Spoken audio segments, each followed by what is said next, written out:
Welcome to my channel. तो guys मैं अभी तैयार हो चुकी हूँ। आज जा रही हूँ मैं पिकनिक मनाने अपने दोस्तों के साथ। तो गाइज़ हमने कैब बुक की थी पर वो आई नहीं तो हमें ऑटो करना पड़ा। और गाइज़ हम ऑटो में बैठ चुके थे और ये मेरे दो दोस्त हैं जो कि बहुत ज़्यादा नल्ले हैं ऐसा नहीं है गाइज़, हम लोगों का आज प्लान था क्योंकि आज संडे था और बहुत दिन से हम बाहर नहीं निकले थे कॉलेज के कुछ कामों की वजह से। और इनको तो आप जानते ही हैं, चिमकांडी ये बोलने पे इसने मार दी। गाइज़ इतना ज़्यादा इसका हाथ चलता है कि मैं आपको क्या ही बताऊं, हर बात मारती रहती है। तो हम बस बैठ के कुछ बातें कर रहे थे, फिर हम पहुंचे और ये देखिए हम पहुंच चुके हैं। और गाइज़ आज बहुत अच्छा मौसम था तो आज बहुत ज़्यादा भीड़ थी।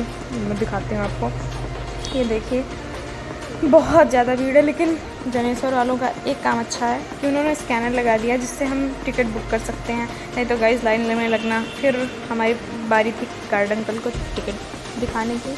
और देखिए गाइस ये आंटी अंकल जा रहे हैं पिकनिक मनाने और हम भी वही करने जा रहे हैं। फिर हमने 1 घंटे एक्सप्लोर किया, 1 घंटे नहीं आधे घंटे एक्सप्लोर किया। तो कहीं जाके हमें एक अच्छी सी जगह मिली जहाँ पे हम जाके अपना बोरिया बिस्तरा लगा सकते हैं। और ये हमें पता नहीं कौन सी प्रवचन की बात कर रही थी, तब तक देखा मैंने कि भाई कितनी प्यारी प्यारी मछलियाँ थी। गाइज़ यहाँ की सड़कें इतनी अच्छी थी, काश ज़िंदगी में भी इतनी ही अच्छा ही होती। और फिर उसके बाद पता नहीं क्या हो रहा था, मैं तो बस अपना चल रही थी क्योंकि बहुत धूप थी और हम पहुँच चुके थे। और इन लोगों ने अपना बोरिया बिस्तरा निकाला और वहीं पड़ गए। इनके पास और काम ही क्या है, थोड़ा सा चलेंगे उसके बाद भाई मैं बहुत थक गई हूँ। फिर हम सोच रहे थे कि हम अब क्या करें।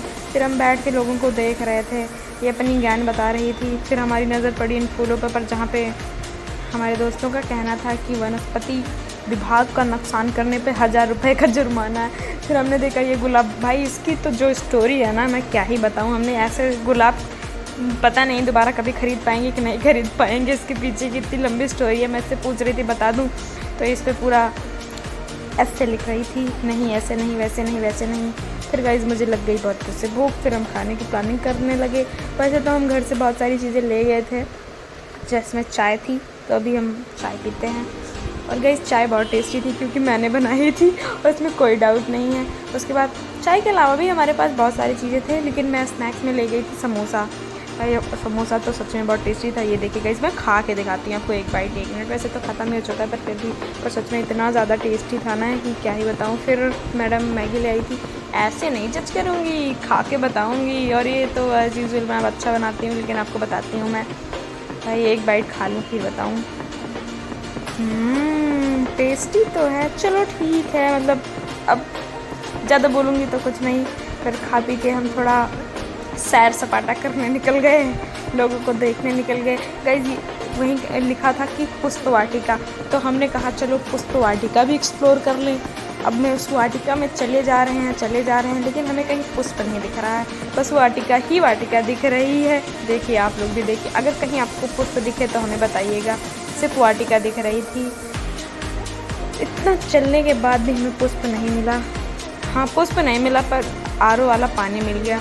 फिर ये पता नहीं कहाँ से ये किसी जंगल में गई, वहाँ से ये ले आई। उसके बाद ये ओडोनिल वाला फूल नहीं होता है जो वॉशरूम में लगाते हैं, वो ज्ञान दे रही थी और कह रही थी भाई क्या महक रहा है। इसको मैंने थोड़ा सा ज्ञान दिया, बुद्धि दी कि इसको एक काम करो ले जाओ और अपने रूम में दे दो। फिर इसके बाद हमें पानी दिख गया तो हमें बहुत ज़्यादा प्यास लगी क्योंकि भाई पुष्प वाटिका एक्सप्लोर कर रहे थे। अब पुष्प वाटिका एक्सप्लोर करते करते इतनी प्यास लग गई तो हमने कहा चलो पानी पी लेते हैं, क्योंकि पुष्प तो मिला नहीं, अब पानी मिल गया, अब थोड़ा उसी का ही लाभ उठा लें। पानी वानी पीने के बाद थोड़ा वो बचपन में जो झूला नहीं होता वो सर्कुलेटरी मोशन वाला, पूरा सर्कुलर वाला, भाई यार ये क्या झूला था गाइज, मुझे तो चक्कर आने लगा। फिर इन लोगों की एज़ यूजुअल फालतू वाली नौटंकी चल रही थी, अपना सब झूल रहे थे, मैं बैठ के देख रही थी क्योंकि मुझे तो आते हैं चक्कर। और ये मैडम तो घूमे जा रही थी, उसके बाद बैठ गई कह रही मेरा साथ। फिर ये हुआ कि आओ चलो बोटिंग करते हैं। गाइज बोटिंग करने तो जा रहे थे पर बड़ा महंगा टिकट था, 200, मतलब 204 लोगों का था, पर पर्सन तो 50 रुपये था। लेकिन वो गरीबी में आटा गीला वाला काम था कि 50 रुपये भी बहुत था। फिर हम लोग गए, टिकट लिया, फिर हमने सोचा आज हम ड्रैगन वाली नाव पे बैठेंगे। फिर हम गए और फिर हम थोड़ी सी बातें कर रहे थे, तब तक ये आई और कहने लगी गाइस आपने तो कभी बोटिंग की नहीं होगी। हम आपको बताते हैं कैसे बोटिंग करते हैं। तो मैं उसको कह रही हम, तो कह रही नहीं नहीं हम मैं। फिर हमने थोड़ी सी बातें की, उसके बाद हम गए। गाइस आपको बताती हूँ बोटिंग वाला कपड़ा कैसे पहनते हैं। भाई देखो, सीख लो गाइस, सीख लो, बहुत काम आएगा। मान लो कहीं आप डूब रहे हो तो आपको इतना तो पता होगी बोटिंग वाला कपड़ा कैसे पहनते हैं। फिर मैं सबको बता रही थी, ज्ञान दे रही थी, तब तक हमारी बोट भी आ गई थी।